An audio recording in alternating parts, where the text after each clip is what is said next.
that one of our biggest efforts or energies for the next millennium is peace, and that we should, by now, be finding out how to work things out and how to, solve problems.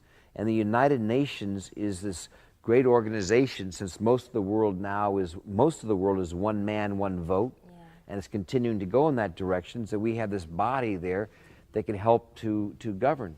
And as we saw recently in The Hague with the World Court, where they're dealing with atrocities in genocide and men that have committed these atrocities, that they can be tried and convicted. And so that's the area. What I'm doing is, because I'm a little pretty face that people know all around the world, is I can travel around, and like now I can talk about movies for a few minutes, and then I get to talk about these issues that mean a lot to me, and sometimes it's easier for people to digest them rather than when you're just like in their face talking about, politics.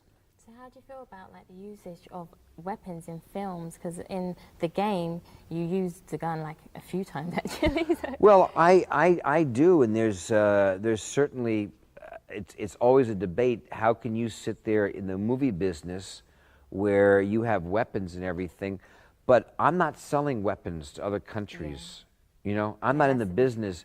And, I get very defensive when I say, oh, your movies provoke violence. I say, well, that might be, that's a reality. We are a reflection of what might be out there, and they may promote it, but I'm not selling guns. I'm not selling AK-47s or I'm not in the arms business. Somebody else, and predominantly it's the United States, France, and Russia, are selling a lot of weapons to people. So I say, watch the movies and watch all the guns you want and bang bang in the movies, but clean them up. And England's been really good in this position. They've got very strict handgun laws. Yeah, definitely. And it's just changed. I know there's a lot of young people out here today. It's one thing when you're a younger guy to get in a fight or something like that.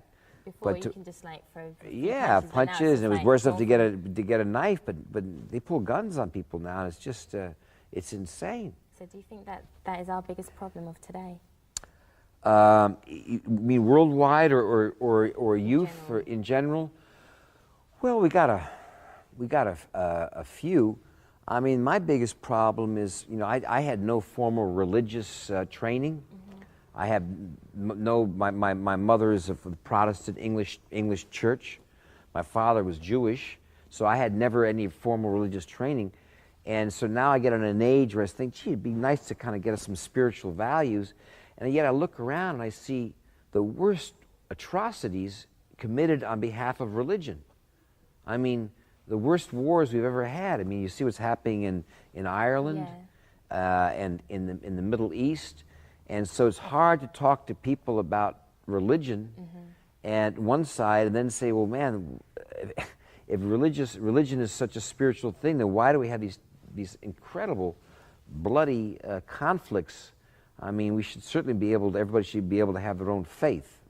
So that concerns me. And I think these are all, I would hope, resolvable issues, but they got to be talked about.